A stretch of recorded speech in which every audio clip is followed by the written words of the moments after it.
مولا کون ہے؟ پروردگار۔ مولا ہمارا کون ہے؟ اللہ۔ قرآن نے خود جگہ جگہ کہا تمہارا مولا اللہ ہی ہے، تمہارا مولا اللہ ہی ہے، مگر حدیث رسول بتاتی ہے، اور یہ متعدد محدثین نے لکھا یہ دنیا کی ایسی واحد حدیث ہے جس کے راوی عشرہ مبشرہ ہے۔ کسی حدیث پر 10 صحابہ جمع نہیں ہوئے، وہ 10 صحابہ جن کی جنت کی بشارت نبی نے دنیا میں دی ہو۔ واحد یہ حدیث وہ ہے جو میں پڑھنے والا ہوں جس کے راوی عشرہ مبشرہ ہے، اور 300 سے زیادہ محدثین نے اس حدیث کو لکھا، اور وہ حدیث بڑی مشہور کیا ہے کہ اللہ کے نبی نے فرمایا، علی کا ہاتھ پکڑا، بلند کیا اور کہا من کنت مولا فہذا علی مولا، میں جس کا مولا علی بھی اس کا مولا، اللہ بھی مولا، رسول بھی مولا اور علی بھی مولا۔ لگائیے فتویٰ کفر کا، کس کس پہ لگاؤں گے؟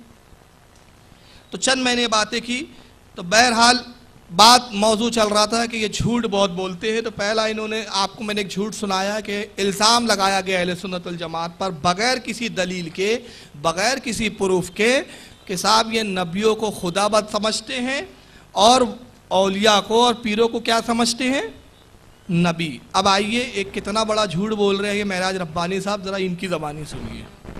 چنانچہ حضرت غوث العظم کے سلسلے میں شیخ عبد القادر جیلانی، جس کو دوسرا خدا ہمارے دنیا کے لوگ سمجھتے ہیں، اور بلکہ انہی کو سب کچھ سمجھتے ہیں، انہی کو خدا سمجھتے ہیں، اللہ سمجھتے ہیں، اللہ کو کوئی نہیں پکارتا۔ جس کو دیکھو غوث کا دامن نہیں چھوڑیں گے، غوث کا دامن نہیں چھوڑیں گے، کوئی غوث کا کتا بن رہا ہے، کوئی خنزیر بن رہا ہے، کوئی کچھ بن رہا ہے، کوئی پیشاب بن رہا ہے، کوئی پیخانہ بن رہا ہے۔ تو ہفتے غوث پاک کے تعلق سے میں آپ کو بات بتاؤں، شیخ میں بہت مختصر طور لہجہ سن لیا آپ نے؟ میں ان لوگوں سے پوچھنا چاہتا ہوں، آج بڑا سنجیدہ انداز لے کے چلنا ہے مجھے، جو کہتے ہیں کہ بریلی مولانا بڑے گالی گلوچ کرتے ہیں، یہ نہیں دکھتا ان کو؟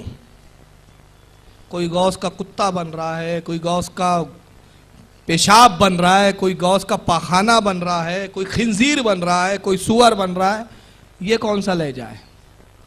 اور یہ مہذب کہلاتے ہیں، اور یہ عرب کی سرزمین سے یہ گالی گلوچ کے پیغام وہاں سے نشر کیے جا رہے ہیں۔ تو بہرحال ایسی بد زبانی تو انہی کو مبارک ہو، کیونکہ اللہ کے رسول نے فرمایا منافق کی ایک صفت یہ بھی ہے کہ وہ بہت جھگڑالو ہوتا ہے اور بہت بدتمیز ہوتا ہے وہ، تو انہوں نے بتا دیا کیٹیگری کون سی ہے۔ لیکن آئیے سنجیدہ ماحول میں انہوں نے الزام لگایا کہ خدا کو کوئی نہیں مانتا، سب غوث کو خدا مانتے۔ کون ہے آپ میں سے جو غوث اعظم کو خدا مانتا ہے؟ بھائی بتاؤ، کوئی ہے؟ ولی مانتے، ولی اللہ کہتے ہیں، خدا نہیں کہتے۔ اور پھر کیا کہا؟ غوث کا دامن نہیں چھوڑیں گے، تو ان کے نزدیک کیا اللہ کا دامن ہے؟ بھائی ہم کہتے ہیں غوث کا دامن نہیں چھوڑے، کیوں؟ کیونکہ غوث کا دامن ہے اور اللہ کا دامن نہیں ہے، اللہ دامنوں سے پاک ہے۔ تو جس کا دامن ہوتا وہ خدا نہیں ہوتا۔ تو بولتے ہیں وہاں بھی مگر سمجھتے نہیں۔ تو بھائی ٹھیک ہے، ہم لوگ تو غوث کا دامن نہیں چھوڑیں گے بولتے، تو تم بولا کرو اللہ کا دامن نہیں چھوڑیں گے، بتاؤ اپنی توحید۔ تو انہوں نے الزام لگایا کہ بھائی غوث اعظم جو ہے معاذ اللہ استغفر اللہ، ہم ان کو خدا کہتے ہیں۔ 3 میں نے کلپیں دکھائی، کلپیں بہت ساری ہے جس کو میں بار بار الگ الگ مولویوں سے دکھاؤں۔ سب کا مفہوم یہ ہے کہ سب کا الزام جھوٹا یہ ہے اہل سنت والجماعت پر کہ اہل سنت والجماعت نبیوں کو ولیوں کو خدا کہتے ہیں، خدا کہتے ہیں، خدا کہتے ہیں، اور یہ سب مشرک ہے۔ اسی بنیاد کو رکھتے ہوئے ہمیں مشرک کہتے ہیں۔ قبر پہ ہم سجدہ کرتے ہیں، ہم لاکھ کہتے ہیں کہ دیکھیے جائز نہیں ہے، ہمارے علماء منع کرتے ہیں، ہمارے علماء نے صاف فرمایا کہ مزارات اولیاء پر سجدہ ناجائز ہے، ناجائز ہے۔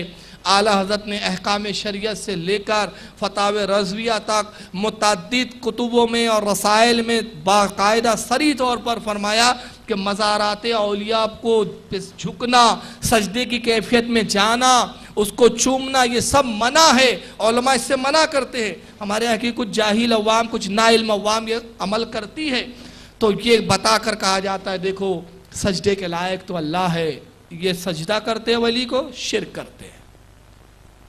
حالانکہ جو سجدہ کرتا ہے اس کی بھی نیت یہ نہیں ہوتی معاذ اللہ کہ یہ خدا ہے، وہ تعظیم کے نام پہ کرتا ہے۔ تو آئیے ایک حدیث میں بہت جگہ پڑھا، لیکن اس موقع پر یہ حدیث بڑی موضوع ہے اور مناسب ہے۔ آئیے حدیث میں آپ کے سامنے تلاوت کروں، یہ تفسیر ابن عباس ہے۔